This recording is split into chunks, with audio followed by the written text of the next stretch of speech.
কদিন ধরে লক্ষ্য করছেন যে আপনার বাচ্চা ঠিক মতো খাচ্ছে না। আগে যতটা পরিমাণে খেত এখন ঠিক ততটা খাচ্ছে না। তো এই অবস্থায় কি করবেন? কারণ এখন বেশিরভাগ মায়েদেরই এই সমস্যাগুলো, বাচ্চা খেতে চায় না। তো এই ভিডিওটাতে সেটাই বলবো, পুরো ভিডিওটা দেখুন, আশা করি কিছু উপকারে আসবে। তার পিছনে অনেক কারণ থাকতে পারে, যেমন ধরুন বাচ্চা কোনো একটা খেলনা নিয়ে বেশি আগ্রহ আছে, বেশি ব্যস্ত হয়ে পড়েছে, তো সেক্ষেত্রে তার খাবার মন নেই।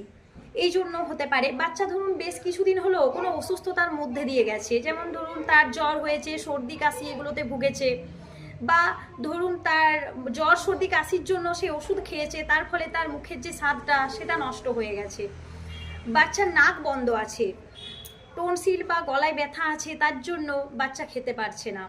তাই বাচ্চাকে খাবার খাওয়ানোর আগে নাকের একটু ড্রপ দিয়ে দিতে পারেন। টর্চ জেলে বাচ্চা হাঁ করে দেখতে হবে টনসিলটা ফুলে আছে কিনা। যদি দাঁত বেরোনোর প্রসেস চলে তাহলে এটা কিন্তু হতে পারে, কারণ তখন বাচ্চা খেতে চায় না, ঘ্যান ঘ্যান করে।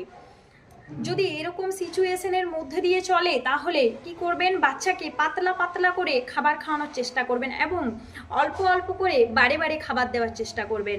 তবে এই রকম সিচুয়েশনগুলো এগুলো খুবই সাময়িক ব্যাপার, এরকম হবে আবার ঠিক হয়ে যাবে, এই জন্য চিন্তার কোনো কারণ নেই, এগুলো হতেই থাকবে। যদি আমার এই ভিডিওটা কোনো উপকারে আসে তাহলে অবশ্যই পাশে থাকবেন, আরও নিত্য নতুন ভিডিও পাবেন। তো বন্ধুরা, আজকের ভিডিওটা ছিল এই পর্যন্তই।